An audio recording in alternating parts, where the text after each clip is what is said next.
നമ്മുടെ ഭൂമിയിലുള്ള different types of Flora and ഫോണ ഇവയൊക്കെ പരിചയപ്പെടുക, ഓരോ തരത്തിലുള്ള ചെടികളെയൊക്കെ കാണുക എന്നൊക്കെ പറയുന്നത് നമുക്ക് കുറച്ച് നോളജ് ക്രിയേറ്റ് ചെയ്യുന്നതിന് ഈക്വലൻ്റ് ആണ്.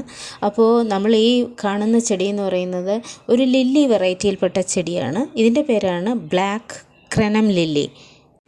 ക്രെനം ലില്ലി എന്ന പേരുള്ള ഈ ലില്ലി ഉൾപ്പെടുന്ന ഫാമിലി അമരിലിഡേസിയെ എന്ന ഫാമിലിയാണ്. ഇതിൻ്റെ ജീനസ് ക്രെനം, സ്പീഷീസ് ലില്ലി. അപ്പോൾ പലതരത്തിലുള്ള ലില്ലി പൂക്കൾ നമുക്ക് പരിചിതമാണ്, പക്ഷേ ചിലതൊന്നും നമ്മൾ ഇതുവരെയും കാണാത്ത തരത്തിലുള്ളതുകൊണ്ട് അത്തരത്തിലുള്ള ഒരു ഡിഫറെൻറ്റ് വെറൈറ്റിയാണ്. എന്നാൽ ഇപ്പോൾ പുതിയ പുതിയ പ്ലാൻ കളക്ഷനിലും നഴ്സറികളിലൊക്കെ എല്ലാ തരത്തിലുള്ള പ്ലാന്റ്സും ഒക്കെ അവൈലബിൾ ആണ്. അക്കൂട്ടത്തിൽ ഈ ലില്ലി പ്ലാന്റും ഇപ്പോൾ മിക്കവാറും ഉള്ള നഴ്സറികളിലൊക്കെ കാണാറുണ്ട്. എന്നാൽ മോസ്റ്റ് കോമൺ അല്ല, പല സ്ഥലത്തും കണ്ടിട്ടുണ്ട്. ഈ ചെടിക്ക് നല്ല മനോഹരമായ പിങ്ക് കളർ പൂക്കളുണ്ട്. വളരെ ബ്യൂട്ടിഫുള്ളായ പൂക്കളാണ് കേട്ടോ.